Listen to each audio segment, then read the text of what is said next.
Hattie Canty, the housekeeper who organized Las Vegas. Hattie Canty was a hotel housekeeper, mother, civil rights advocate, and labor leader who rose from cleaning rooms on the Las Vegas Strip to become president of one of America's most powerful hospitality unions. Born in rural Alabama in 1933, Canty grew up in poverty and racial segregation. She later moved west, eventually settling in Las Vegas with a family. She became the mother of 10 children and spent years caring for her household while her husband worked to support them.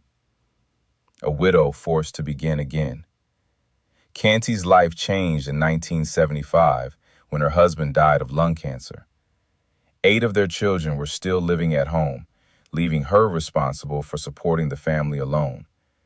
She took a housekeeping position at the unionized Maxim Hotel and Casino, Culinary Union Local 226. The work was physically demanding. Hotel housekeepers cleaned room after room, often remaining invisible to the guests and executives who benefited from their labor. But because the Maxim was represented by the Culinary Workers Union Local 226, Canty earned more than the minimum wage and received health insurance and pension benefits. She later credited organized labor with enabling her to provide housing, transportation, and stability for her children. The union taught her to fight.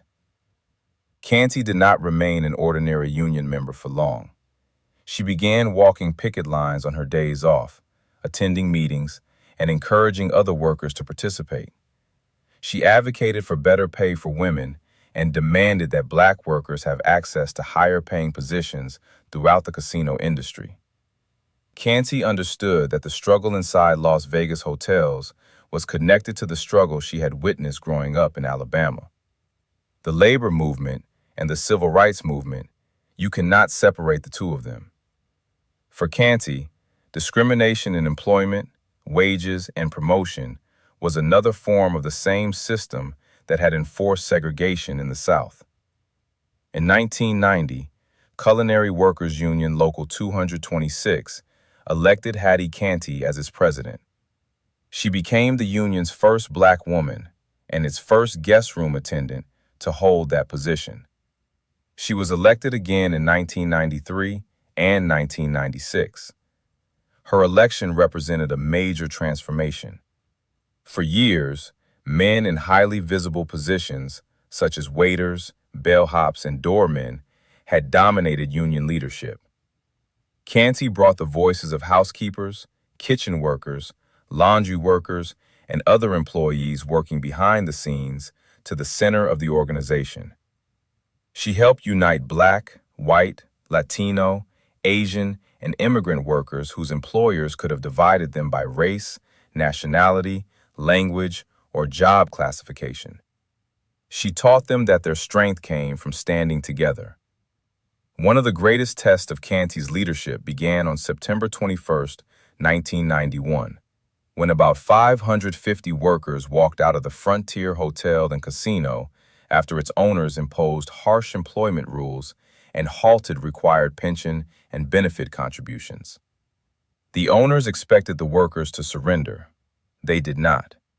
The Frontier strike continued for 6 years, 4 months, and 10 days.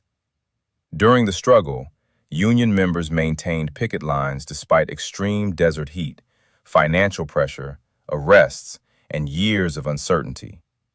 Not one original striker crossed the picket line to return to work. Other Culinary Union members increased their dues to support the striking families. Children were born, families changed, and some workers died before the dispute ended. But the picket line remained. Canty herself was arrested at least 6 times during labor demonstrations. She refused to allow jail, casino executives, or political pressure to silence her. The Frontier strike ultimately ended with the workers returning under union protections. It became one of the longest and most important labor struggles in modern American history. She understood that workers needed more than contracts. They also needed access to skills and opportunities. She helped implement the Culinary Training School, which prepared people for employment as housekeepers, cooks, and other hospitality professionals. The program helped workers gain the technical skills needed to enter the casino industry and advance into better-paying positions. Canty never pretended to come from privilege. Hattie Canty died in 2012 after decades of service to working families. Her life is preserved through oral histories, union archives, and the institutions she helped build. She entered the hotel industry as a widowed mother trying to feed her children. She became a union organizer. She became a strike leader. She became president. And she helped prove that the women who cleaned Las Vegas were powerful enough to bring its billion-dollar casino industry to the negotiating table.